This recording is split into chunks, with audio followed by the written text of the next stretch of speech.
Good morning, everyone. My name is Audrey. I'm stitchywitch42 here on FlossTube and over on Instagram. Today is Monday, the 22nd of July, 2024. I have a lot to talk about, a lot to share today. But I'm going to start with a story, and this story is going out to all of my friends, all of the lovely ladies that I know who are quilters. Cheryl, Colleen, Anna, Lisa, Lori, others. There's a lot of them. Since I started making my FlossTube videos, I've had the great fortune to meet a great many people here in the Pacific Northwest, and several of them are multi-crafters.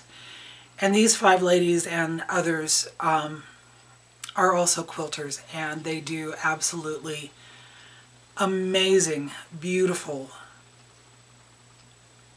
crafts and arts with fabric, and it is impressive and awe-inspiring and not my forte. I have no desire whatsoever. But each of them at one point or another has said, "We'll get you to quilt." No. Pretty much, no. When I was married to my ex-husband, I made a baby blanket, which I think may classify as a quilt for my daughter Erin. My then mother-in-law, who is still my favorite mother-in-law, she had made a blanket for Erin that was made from 2 panels of fabric. It looked like a lion. And she stitched them together. There was a front side and a back side. She stitched them together, and she stitched all the way around, and she detailed bits of it. And Erin had this beautiful lion blanket when she was a baby. I wanted to make one. I was going to be a new mom. I wanted to make a baby blanket for my daughter. So my mother-in-law got me a panel set of a bear, the front half and the back half of the bear. And she helped me position it on the backing fabric and the lining.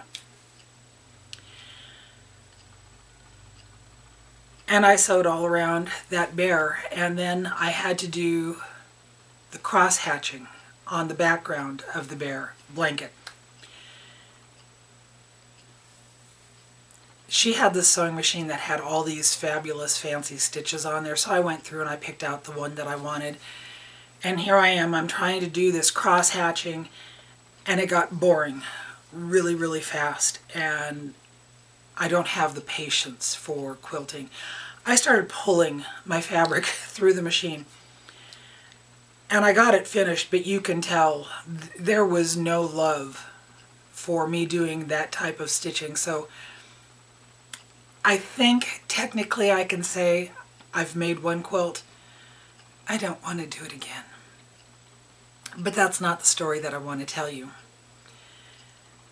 This is the one about me not being able to doing sewing math. So I had been watching YouTube, and as it does, videos pop up that, you might like this. And I saw this one, and it was a little project, and I thought, oh, I could do that because I'm going to be going to the Pacific Northwest Stitch Summit, and I want to make something for my table mates, and I think I could do this project. And I watched it, and it was only, it was less than half an hour, so I should be able to do that, right? So I knew I was going up to Anna's a few days after seeing that, and I knew Anna and Cheryl would both be there, and I could ask them questions. Like, where's the closest quilt shop to me? Because I don't go to them on my own. I don't know. And what do they call those stacks of fabric that you can get that are already pre-cut to a certain size? And I think Anna said the smaller size one, and I said, no, it's not the smaller size one, it's the 10-inch one, the 10-inch square ones. And she told me it's a layer cake. I said, okay, if I go to this quilt store, will they have layer cakes there with Halloween fabric? And she goes, most likely not. She goes, you'd probably be better off going to some place like the Fat Quarter Shop. So when I got home that night, I went to the Fat Quarter Shop and I looked through and I found some, and I ordered one package, one layer cake. I want to call it a baby cake, so if I say that, just know that I mean the other. I ordered one package, and it's supposed to have 42 10-inch squares. Keep that in mind. 42 10-inch squares. So it arrived a few days later, and it went and sat on my kitchen table because everything in my house has to sit on the kitchen table for a day or so, a week, a month, however long. It's a thing. Believe me, it's a thing. The other thing that I needed for this project was some fusible fleece. And I had asked the ladies up at Anna's house, and they said, you can just get that at Joann's. And I thought, okay, I'll go get that in Salem.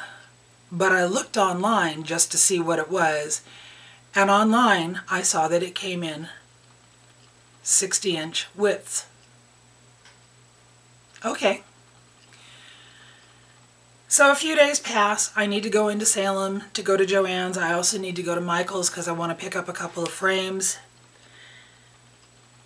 And I am doing sewing math in my brain. I was a bookkeeper for years. I was really good at my job. Sewing math confuses me, and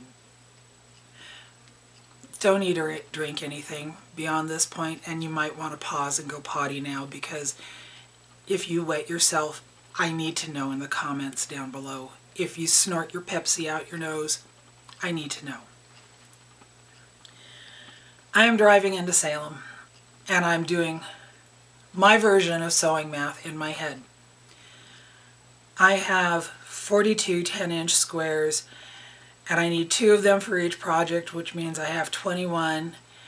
And if the fusible fleece is 60 inches wide, I could get 6 10-inch squares out of it. So far, so good.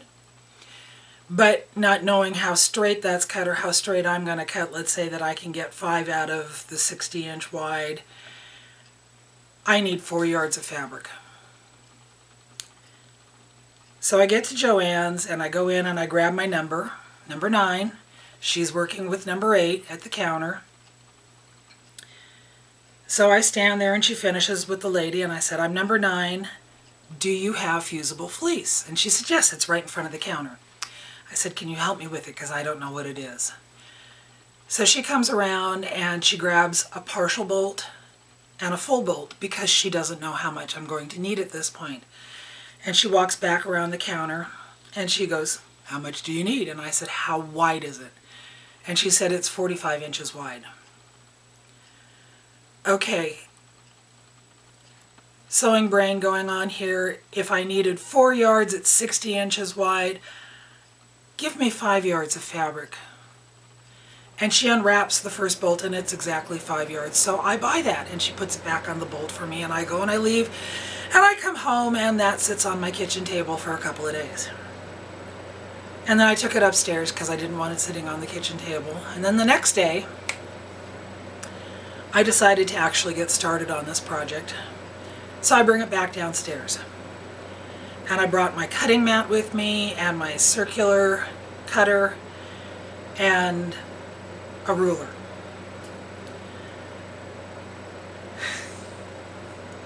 It's going to go downhill from here, people. It's going to go downhill from here. I'm sitting at my kitchen table, and I figure out that I need to have the bolt to the left side of me so that I can roll it out on my table, because I have an oval shaped table. and I don't want things falling off the edge of it. And I have my cutting mat and I have my ruler, and I start by making a straight edge on the folded up fabric off the bolt of fusible fleece. And then I measure 10 inches and I cut it, and I have one 10-inch width of 45-inch long fusible fleece, but it's folded in half. So I look at it and I go, there's one pair, there's two pairs. And that's the last time my brain thought in pairs. So if there's two there, and I need 21, I need to cut 10 10-inch widths. No, I need to cut 11 10-inch widths because I have that, I need 21. So I sit down and I cut 11 10-inch widths of 45-inch long fusible fleece. And I can hear you laughing already because you know I've screwed up. But I didn't catch it then. So I finish that, I put the bolt to the side, I move all 11 of my 10-inch widths of fusible fabric on top of that, and I take the first one, and this time I fold it in half correctly, and I cut one 10-inch square, two 10-inch square, and I put the extra piece over there, and I take the next one, and I cut one 10-inch square, two 10-inch square, and I put the extra piece over there. And about the fourth time I'm doing this, I look at it, what I'm working on. I look at the bolt that's still got fleece wrapped around it, and the 6 10-inch widths of 45-inch long fleece that I've cut over there. And I look at the stack of 10-inch squares that I have, and the switch went on. Those 45-inch widths made 4 10-inch squares, not 2 10-inch squares. Word. Word. So I cut the rest of my pieces so that I had 21 10-inch squares of fusible fleece. I have my bolt with fusible fleece there. I've got 5 3/4 of a extra one sitting there, and I've got all the scrap.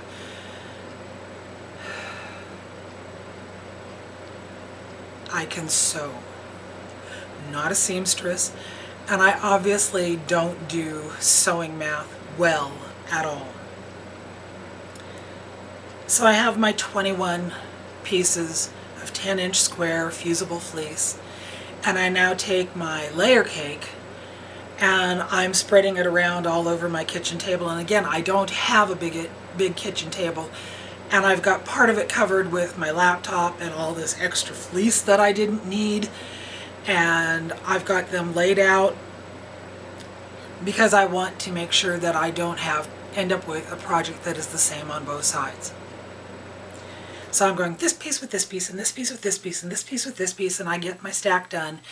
And now I take 2 pieces of fabric, a piece of fleece, and I put it in a pile. 2 pieces of fabric, a piece of fleece, and I put it in a pile.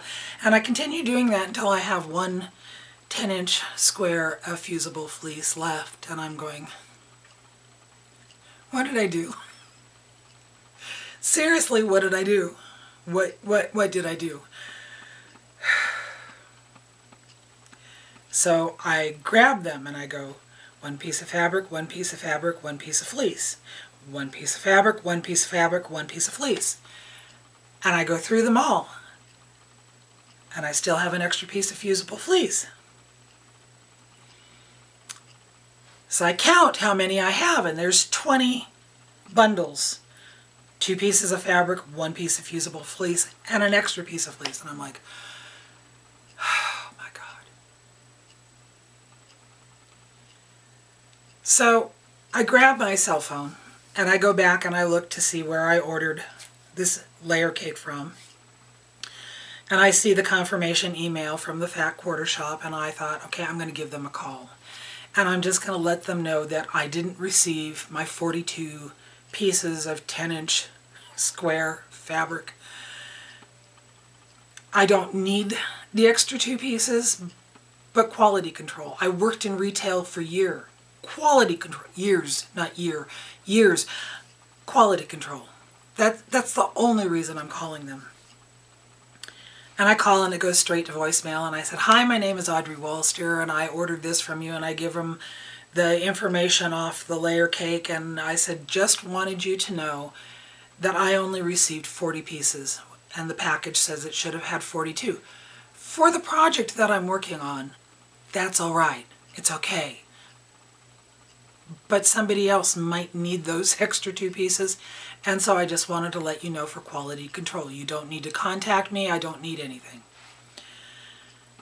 So I take my 20 bundles of fusible fleece upstairs with the fabric, and I go upstairs and I start working on this project.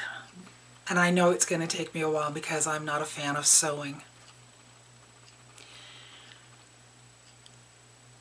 And I feel my phone buzz, and I have an email back from Brenda at the Fat Quarter Shop, and she apologized for the fact that I only got 40 pieces instead of 42, and did I want them to send me a 10-inch strip of fabric or give me store credit. And I replied to it, and I said, "No, I don't need either one of them. Thank you very much for replying so quickly. For my project, it doesn't matter. I simply wanted you to know so that you could check others." And I thought I was done with it. Worked upstairs on this project for a little bit. Finished because I was done with it. Well, not done with it. I'm still working on the project upstairs. But I was done for the day. Came downstairs. All is good in the world. The next morning, I get up and I come downstairs and I go to make coffee, and as I'm walking past my kitchen table, I see something out of the corner of my eye. You see, the previous day I had folded towels in the kitchen, and the basket was still sitting on the chair at the end of the table because I can't carry the baskets up and downstairs. I need to use the handrail because my legs just, I'm a mess, right? I'm a mess. But that basket of towels is there, and these are the towels for upstairs, and they're dark navy blue and a lighter blue and a turquoisey color and a greenish color. And I'm looking at it and I'm thinking, why is that one towel so dark? And I walk over to it, and it's the last 2 pieces from that 42-piece layer cake. Word.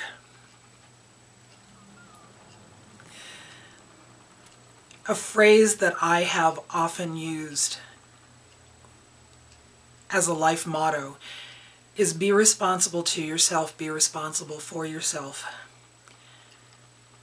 And I know that I have to contact the Fat Quarter Shop again and tell them I was an idiot. So I make my coffee and I have my breakfast and I grab my phone and I go back into my emails and I find the reply from Brenda yesterday, and I tell her this story about finding the last 2 pieces, and I apologize for contacting them in the first place, for being an idiot, and that I hope she gets a laugh out of it. And it wasn't even 5 minutes later I get a reply from her saying this is hilarious. 'Cause, yeah, this is my life. So, I have been working on a project for my table mates. I will continue to be working on this project for my table mates. I'm not going to share what that project is right now because I'm going to wait until after the Stitch Summit happens, and then I will show you what I was working on. But for all my quilting friends out there, no. No. This girl, quilting. No. No.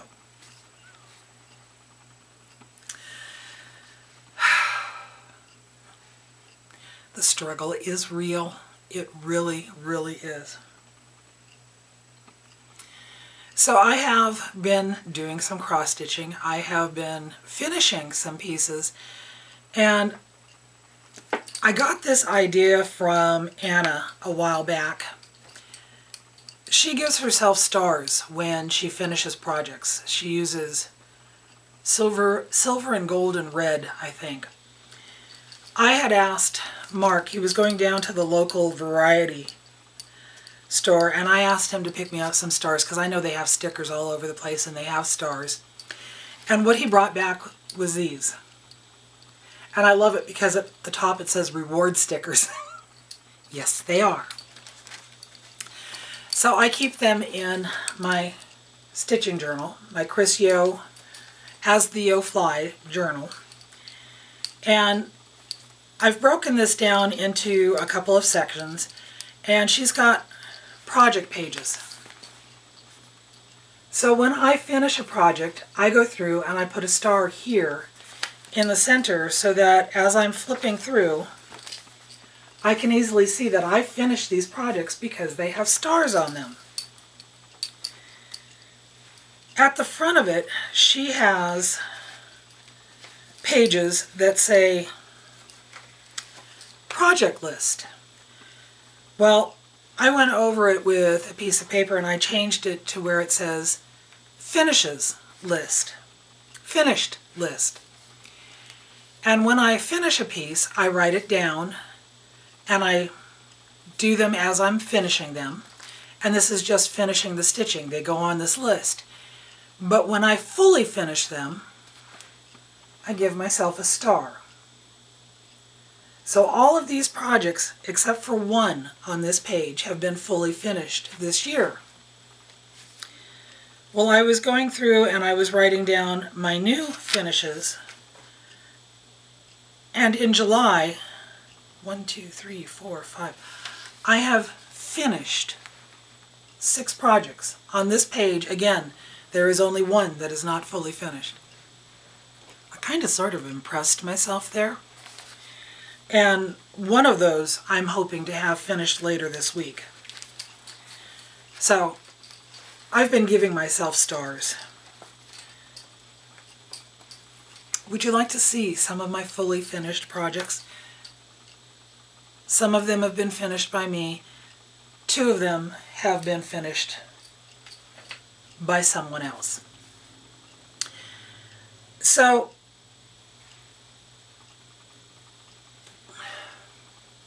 sorry, I have to stop and think here for a moment. If you hear wheels grinding, it's just my brain.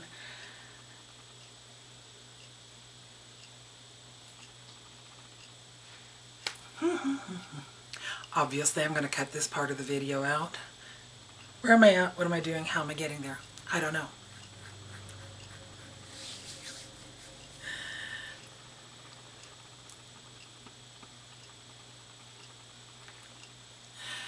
Yeah, the brain is working.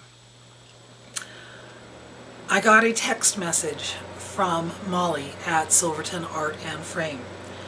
I had taken a piece into her to have her finish it for me because I wanted it framed, and because this one is going to be a gift for my daughter for Christmas, I wanted to have it framed professionally.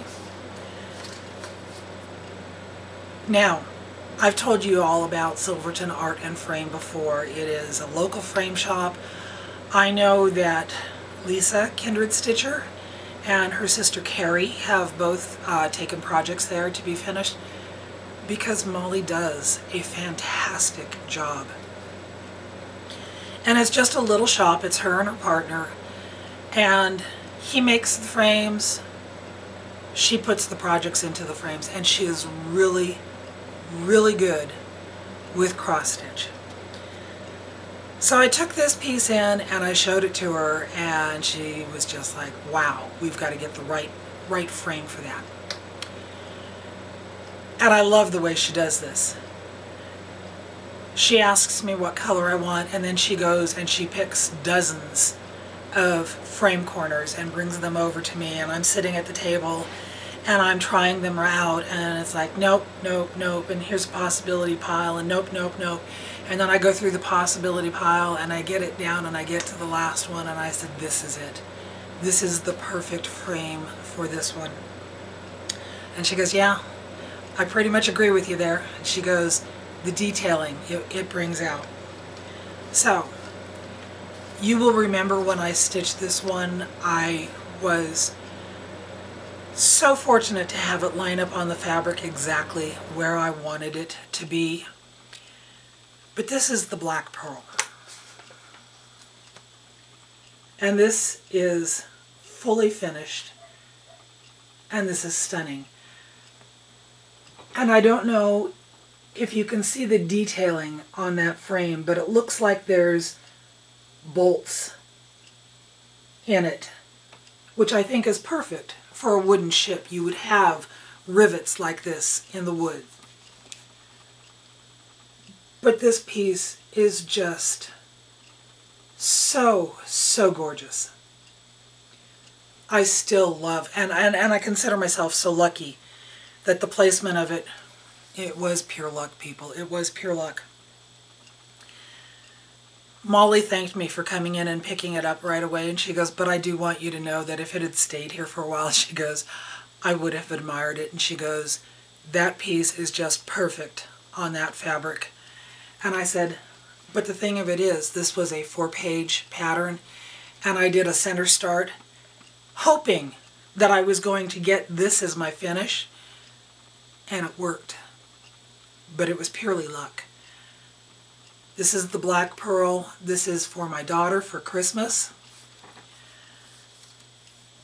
And I'm going to admire it for several months until I actually give it to her, because this turned out so, so pretty.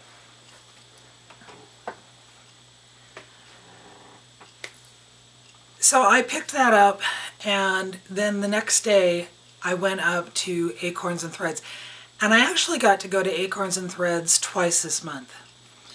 I didn't go to First Thursday because, if you remember, that was July 4th, and Mark and I were in the Independence, Oregon Independence Day Parade. Mark gave me a mild case of whiplash when we were at the parade because he was popping the front tires of the Jeep off the ground. The seats don't even come up to shoulder height. So the first time he did this, he goes, Audrey, brace your head. So I put my hand back here to hold my head forward, so I was prepared.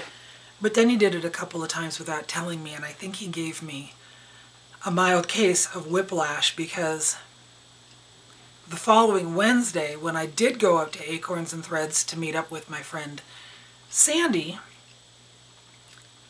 I could barely turn my head to talk to her because my neck and shoulders hurt so bad. He won't be doing that again. But then again, chances of us getting into another parade is not happening. So I was up there that Wednesday, and then I went up again the following Thursday, because they now have a first Thursday, they have a stitch group on the first Thursday, they have a stitch group the next Wednesday, then they have third Thursday, and then they have the following Wednesday. And then during the summer months, on Saturdays, they have open stitch. So the following Thursday, the third Thursday, I went up because JoLyn had told me she had finished a piece that I had taken up there for her to do for me. When it comes to soft finishes, she is the lady. She is the lady. I loved stitching this piece, and I know you're going to love it too. This is Live Long and Prosper, or Vulcan Calligraphy, and I wanted her to make it into a bell pull. And can I get back far enough so you can see the whole thing? I think so. There you are. But this is absolutely gorgeous. I wanted to make sure that all I saw were the edges. I didn't want any color showing up behind it. and she did an absolutely amazing job of finishing it. I wanted to have the extra length down there because I wanted it to be more like a banner rather than a bell pull. I had bought the hanger, or I bought a pair of hangers up at Acorns and Threads, and when I picked it up and I took the ones that I had purchased with me, and they were too narrow for this. So they had an extra pair of hangers in the store that fit. I traded those out, and this is Live Long and Prosper. This is gorgeous. I took the blue fabric up. She finished it. It is absolutely, absolutely amazing. So that is another fully finished item. I have one that I'm still working on. I thought I was going to have it fully finished, but I ran out of the beads. And this one is a little pin pillow. This is actually a new start, a finish, and almost a fully finish. This is from, is it Primrose Cottage, the monthly minis? I bought it because of this one. It's the October one. There's a couple others in there that I want to stitch, but this one I needed to have because it has bats on it, and it's October. And I'm still doing the hashtag 24 bats in 2024. This is project 17 of my 24. And I did a beaded finish around it, but I ran out of beads. So I called Acorns and Threads because they carry Mill Hill beads, and I asked them, do you have this color? And they said yes, and I said, would you put some in my bag because I'll be up next week and I'll get it, and then I'll finish it. I posted this on Instagram, and somebody asked me if I would show how I do the beading on this, and I will include a short video at the end of it showing you how I do it. But if you want a better video on how to do this beading finish, go over to Helen D's videos.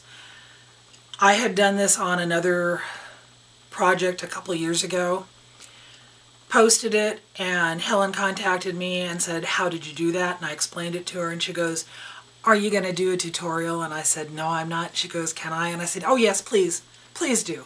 She does wonderful tutorials. I don't want to, but I will add a little video at the end showing you how I do it because I've still got my needles stuck in there. And when my friend Sandy was down to visit, I have another project that I'm working on upstairs, and I showed her some fabric that I wanted to use for it. It's a Teresa Kogut fabric, and she was looking at it, and we were looking at all the elements on this fabric. And so on the back of this little thing, can you see the little witch there? I fussy cut just to get her out of there because I thought she would be perfect. So there will be a little video added on to the end of this. I keep my beads in these little circular cases. Every time I do a Mill Hill kit now, I will separate the beads and I will put them in here, and I've got quite a few of them. That's all I have left of my black beads, and it won't be enough to finish this project. But because I have a sticker on the front of it, I knew which color I needed and was able to contact Acorns and Threads, and they have them waiting for me. So I'm counting that as fully finished. You know, ish. And then another piece that I'd finished, this was one of the frames that I had to go pick up when I went into Salem. I had stitched from the Just Cross Stitch Halloween 2024, the Magic Beans Cafe, and it was called for on 28 count. I think I used 16 count Aida. And I'm at Michael's and I'm walking around and I'm trying to find a square frame. And the smallest I could find was a 6-inch square frame. And I thought, well, that will do, but it's not really what I want. So I put it in my basket and I'm wandering around, and there on the end of one of the rows was a rack of 5-inch square frames. So this is my finish of Magic Beans Cafe from Just Cross Stitch Halloween 2024 edition. I love how this looks. And I wanted to make sure that I had glass on this one because it is going to go in my kitchen.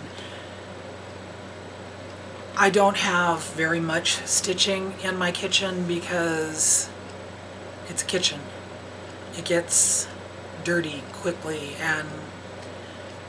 but I wanted to make a little display having some coffee pieces together, so I can do that. And because this is a shadow box, it's got a nice thick edge. It can sit where I want it to sit just fine.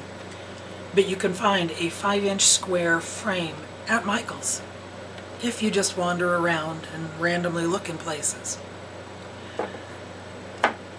My last fully finished piece. I like the way this one turned out. And this one is all me. I had been stitching. This is the one that has the weird name. Let me get my book because I have to tell you what the name of this is. On the pattern, I bought this on Etsy, by the way. It says KSK2-194 rear mouse bookmark. And obviously they finished it as a bookmark on the front of the picture. But the picture was black and white, so I couldn't see what colors it was.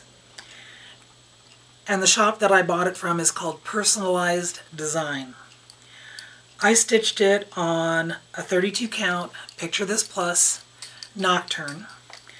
I had gone upstairs, I had pulled all the colors and realized I was missing, I didn't have a couple of them. So I grabbed my DMC book and I looked to see what color that was, and then I went through my DMC flosses because I got a lot of them. I don't have all of them, but I have a lot of them. And I picked out colors that were close to what was called for. And I started stitching this, and I'm looking at some of the colors going, why? Why did they use those colors? And when it was finished, it was like, oh, that's why, because it actually looks pretty cool. I had been on a Zoom meetup, and my friend Linda, who is also known as AKA Van Mom on Instagram, she had shown some finishes that she had done on spools. And I had been stitching this piece, and I thought, how was I going to finish it? Was I going to do a bookmark? What was I going to do? And then I looked over because Thing was tapping his finger on something, and I looked over and realized he was sitting on that tall wooden spool that I had picked up at a garage sale. And I thought, oh, I could maybe put it on that. So after the Zoom meetup, I contacted Linda and I said, can you help me with this? Because I've never, excuse me, I've never done this kind of finish before. And I told her what I was thinking of doing, and she said, yes, that's pretty much what she did. So the next morning, I got up and I put fusible fleece on the back of it. Fusible interfacing. I'm done with the fleece. Fusible interfacing. And then I simply folded the top edge and the bottom edge over and ironed it down. And then I came downstairs and I thought,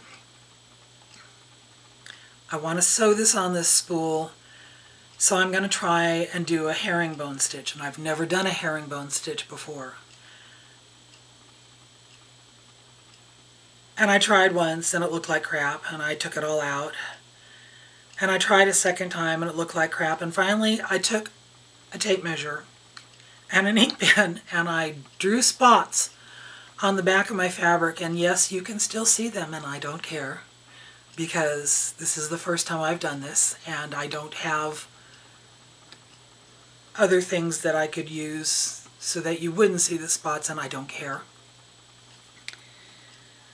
But I got my herringbone stitch done. I am pretty tickled with it.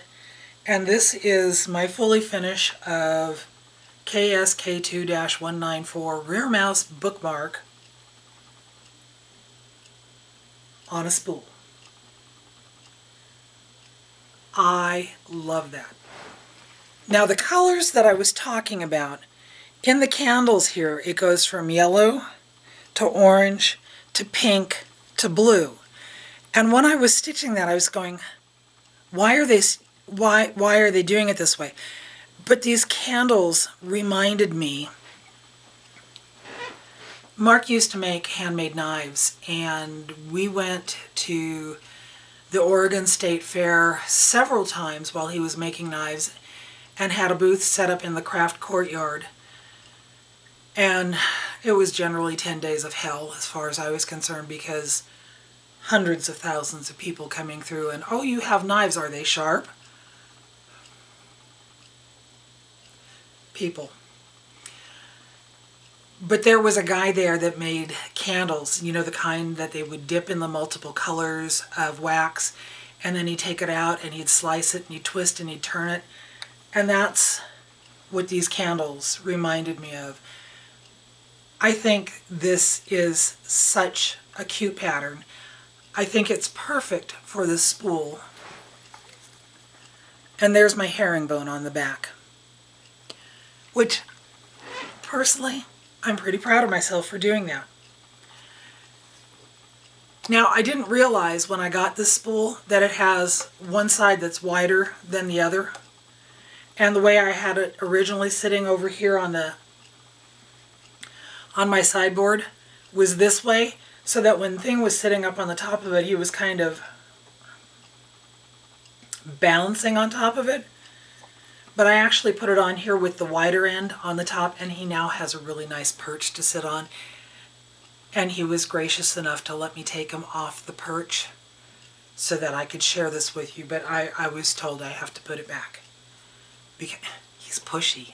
He really is.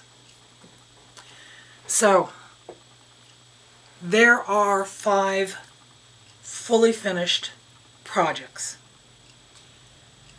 3 by me, 2 by people who can do the things that I can't or don't want to do. Although there is one upstairs that I'm trying to frame myself. We'll see. We'll see. So, I have been working on my Alphonse Mucha. I've been taking it up with me when I go to Acorns and Threads to work on it there, just as a way of simply getting it done. And I was up there last Thursday and I was stitching on it, and the area I'm in, the way the colors are laid out on the pattern, it's almost like a checkerboard. It won't look that way when it's completely stitched. And I'll show a picture at the end of where she's at right now. But I realized I had picked the wrong color of floss to do this one section of it. So I took the right color of floss and I simply stitched over the stitches I had just made. And if you look at it up close and personal, yes, you can see that I've done that.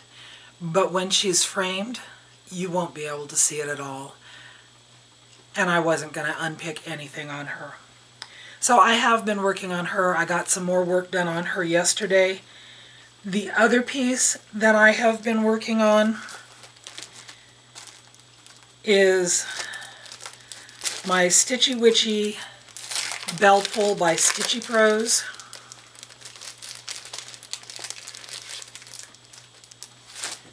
This one.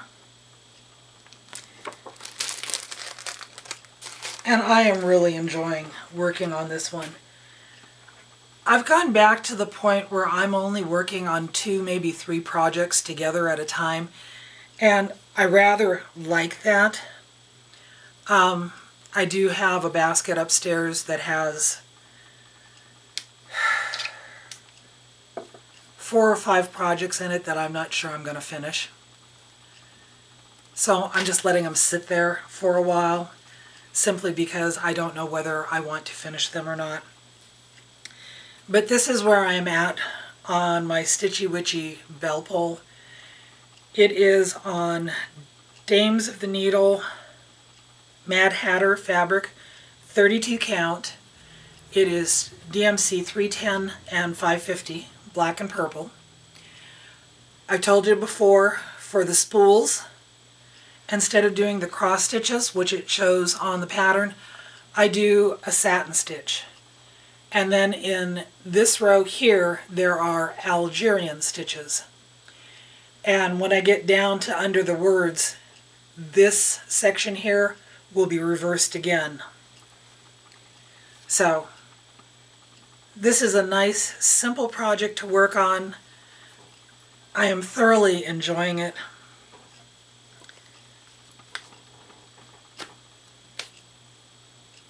And I think that's everything. So I'm going to pause here. I'm going to go set up in the kitchen so that I can record a short segment of how I'm doing the beading on my little pillow to include that. And I will add a photo of my Alphonse Mucha. And then I'm going to go back upstairs and I'm going to work some more on my project for the Pacific Northwest Stitch Summit. I'm actually quite pleased with how it's working. I have issues with my sewing machine. It hates me. I know it does. I posted a picture the other day. I was trying to thread the bobbin, and I know how to do this. And somehow or another the thread started winding underneath the bobbin. And it was like, okay, it's time for me to walk away again. If I get a couple of them done a day, I'm doing good. I like the way they're turning out. I will share what the project is after I go to the Stitch Summit, because I'm keeping one for myself. I'm keeping the one that was the hidden fabric on the towels for myself, simply so that I can remember that. And to all my quilty friends, I love you dearly. I think what you do is absolutely fabulous. The chances of me quilting again, no. Just no. Until we meet again, my friends, live long and stitch on. Bye-bye.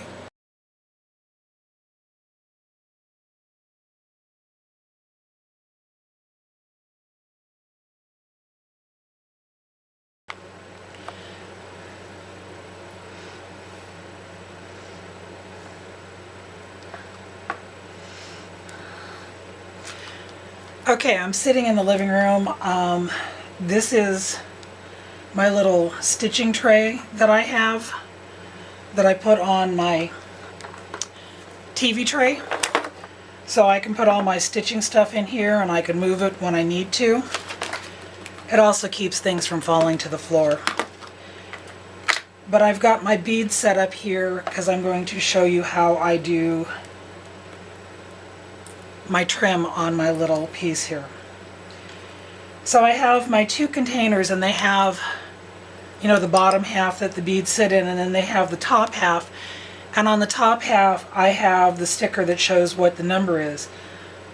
I have found for myself that if I put the beads in the top part, number one, it's shallower than the bottom, so it's easier to get the beads out of.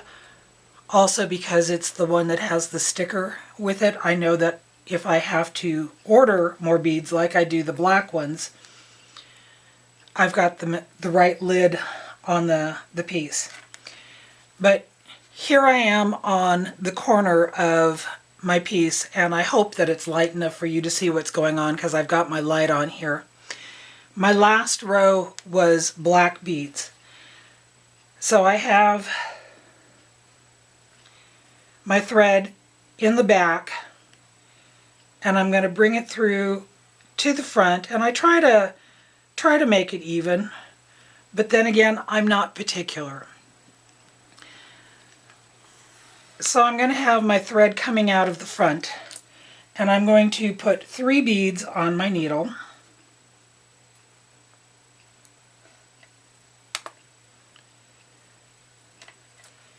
And I work at a diagonal, and I just come in from the back, and I try to go out fairly close to where I have the thread at.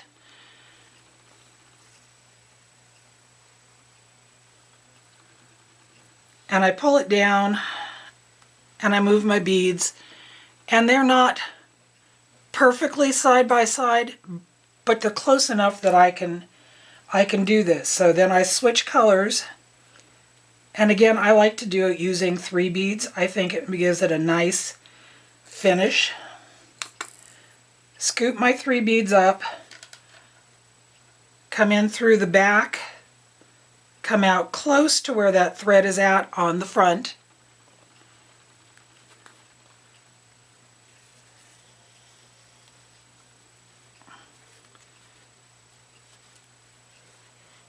and there's my beads. And then I switch colors, and I go back and I do 3 oranges, 3 blacks, 3 oranges, 3 blacks, or whatever color combination you want.